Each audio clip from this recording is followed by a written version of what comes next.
باخێکی زەیتون لە ناحیەی ئاغجەلەری سەر بە قەزای چەمچەماڵ کە تەمەنی زیاتر لە 44 ساڵ دەبێت بەهۆی ئەوەی ماوەی 5 ساڵە کرێکاری پێویستی نییە وەک پێویست خزمەت ناکرێت لا ئێستادا هیچ بەروبوومێکی نییە و لە ئاگەری پشتگوێخستنی زیاتری ئەم باخە مەترسی لە ناوچوونی یەکجاریشی لێ دەکرێت. ئەمە لە کاتێکدایە کە لە ساڵانی ڕابردووی پێش قەیرانی داراییدا بەرهەمی ساڵانەی ئەم باخە لە نێوان 20 تا 25 تەن زەیتون بووە. بەڕێوبەری ناحیەی ئاغجەلەر دەڵێت چەند جارێک بە نووسراوی فەرمی لایەنە پەیوەندیدارەکانیان لە مەترسی لە ناوچوونی ئەو باخە ئاگادار کردووەتەوە، بەڵام تا ئێستا وەڵامیان نەدراوەتەوە. ئەم باخە زیاد لە 5 ساڵ ئەم باخە خزمەت نەکراوە، ئاو نەدراوە، هەڵ نەپاچراوە، جگەلۆی لەم ساڵکە داوامان کردبوو کە کرێکاری بۆ دابینکرێ بۆ خزمەتکردن و هەڵپاچینی باخەکە. ئێمە وێ ڕێتەواوی پێویستیەکان کە دابینمان کردو و بەشی کشتتوکاڵی ئاغجەر خۆیان لەسەر ئەرشی خۆیان و خێرخوازان توانیوانە کارەبا بۆ بیری ئاوەکان ڕابکێشن، بەڵام بەهۆکاری نەبوونی کرێکار و باخەوان و ئەوانە پشتگوێ خراوە بێبەرهەمە. ساڵانە داوامان لە سەروی خۆمان کردووە لە ڕێگەی قایمقامەتی چەمچەماڵەوە لە ڕێگەی بەڕێوەبەراتی گشتی کشتتوکاڵی سلێمانیەوە کە باخێکی ئاوا هەیە. داوامان لە خودی وەزیری کشتتوکاڵ کردووە کە ئەم باخە ئاکرێ وەکو سەرچاوێکی داهات سوودی لێ وەربگیرێ، بەڵام جێی داخە تەنها گوێمان بۆ گیراوە، داواکاریەکانمان جێبەجێ نەکراوە.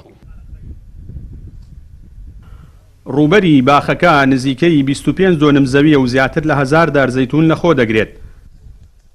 بەڕێوبەری کشتتوکاڵی چەمچەماڵی شۆکاری بێبەرهەمی باخەکەی بۆ نەبوونی کرێکاری پێویست گەڕاندە و باسی لەوە کرد زۆربەی کرێکارەکانی باخەکە خانەنشین کراون و هیچ کرێکارێکی دیکە لە جێگەیاندا نەمەزراوەتەوە، بەڵام لەم ساڵدا هەوڵ دەدەن چەند کرێکارێک بۆ باخە دابین بکەن بۆ ئەوەی ئاستی بەرهەمی بگەڕێتەوە ساڵانی پێشوو.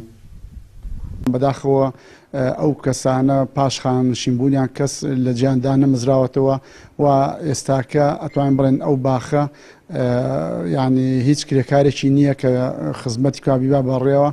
هۆکارەکەی یەک نەبوونی کرێکارە، دوو کەمبوونەوەی سەرچاوی ئاوە، سێ ئەو قەیرانی دارایی لە ماوەی چەند ساڵی ڕابردووە زۆر کاریگەری هەبوو لەسەر ئەو باخی زەیتونە. سەرڕای ئەو قەیران ئێمە لە ماوەی ساڵانی پێشوە توانیمانە چێڵان و هەندێک ئیدامی پێ بدەین بۆی باخە لە فۆتان ڕزگار بکەین، بەڵام لەوە زیاتری پێویستە بۆی بەرهەمێکی باشمان پێ بدات.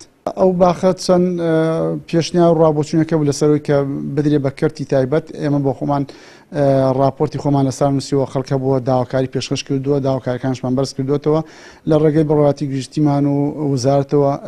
ئێمە ئەو داواکاریەمان ناردووە، بەڵام ئەوەی کە ئێمە بە داچوومان بۆ کردووە نووسراوەکان چۆتە ئەنجومی وەزیران چاوەڕێی وەڵام دەکەین. کەرتی کشتتوکاڵ یەکێکە لە گرنگترین ئەو کەرتانەی کە وەک سەرچاوەیەکی سەرەکی داهات لە هەر وڵاتێکدا بایەخی پێدەدرێت، بەڵام بەهۆی بێپلانی دوو حیزبی حکومڕان و پشتگوێخستنی ئەم کەرتە سەدان بەشتی کشتتوکاڵی هاوشەوەی ئەم باخە لە ناوچوون. لەگەڵ ئەوەشدا زۆربەی بەرهەمە کشتتوکاڵەکان بۆ پڕکردنەوەی پێداویستی ناوخۆ لە دەرەوە هاوردە دەکرێن. جەلال جەباری، کەناڵی ئاسمانی پەیام، ناحیەی ئاغجەلەری سەر بە قەزای چەمچەماڵ.